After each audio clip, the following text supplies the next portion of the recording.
আসসালামু আলাইকুম বন্ধুরা, মম অ্যান্ড ডটার ম্যাজিক কিচেনে আপনাদের সবাইকে স্বাগতম। আজ আমরা বানাতে চলেছি এক মজার রেসিপি, যা বারবার মন চাইবে বানিয়ে খেতে, চিংড়ি মাছের মালাইকারি। তবে দেরি না করে শুরু করা যাক আজকের রেসিপি। চিংড়ি মাছের মালাইকারি বানানোর জন্য প্রথমে একটা পাত্রের মধ্যে নিয়ে নিলাম 250 গ্রাম চিংড়ি মাছ। চিংড়ি মাছের মধ্যে অ্যাড করব হাফ চামচ লঙ্কার গুঁড়ো, 1 চামচ লবণ, হাফ চামচ গোলমরিচ গুঁড়ো।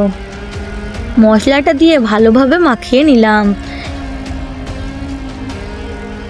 এবারে ওই কড়াইয়ের মধ্যে পরিমাণ মতো সাদা তেল দিয়ে তেল গরম হয়ে গেলে চিংড়িগুলো একে একে দিয়ে দিলাম। চিংড়ি মাছগুলো হালকা করে ভাজা করে নেব।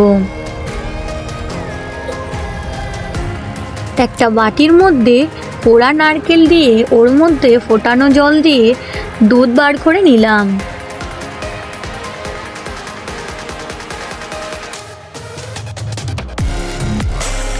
এদিকে চিংড়িগুলো ভাজা হয়ে গেছে, তুলে নিলাম। ওই তেলে একটা বড় সাইজের পেঁয়াজ কুচি দিয়ে দিলাম। পেঁয়াজটা বাদামি হয়ে গেলে 1 চামচ লবণ, হাফ চামচ লঙ্কার গুঁড়ো, 1 চামচ জিরে গুঁড়ো, 1 চামচ ধনে গুঁড়ো, হাফ চামচ হলুদ গুঁড়ো, টমেটো কাঁচা লঙ্কা পেস্ট 1 চামচ, 1 চামচ আদা রসুন বাটা দিয়ে দিলাম। ভালোভাবে মশলাটা কষিয়ে নেব যতক্ষণ না পর্যন্ত মশলার তেল ছাড়তে শুরু করছে।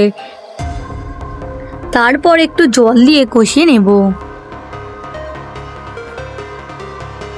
এবার মশলা কষা হয়ে গেছে, চিংড়িগুলো দিয়ে দিলাম। ভালোভাবে কষিয়ে নেব।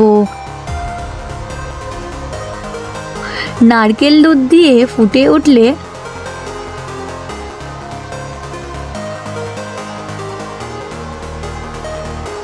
হাফ চামচ গরম মশলা গুঁড়ো, 1 চামচ ঘি দিয়ে নামিয়ে নিলাম। তো বন্ধুরা, কেমন লাগলো আজ আমাদের রেসিপি? যদি ভালো লেগে থাকে লাইক, কমেন্ট, শেয়ার করবেন। চ্যানেলটি সাবস্ক্রাইব করতে ভুলবেন না।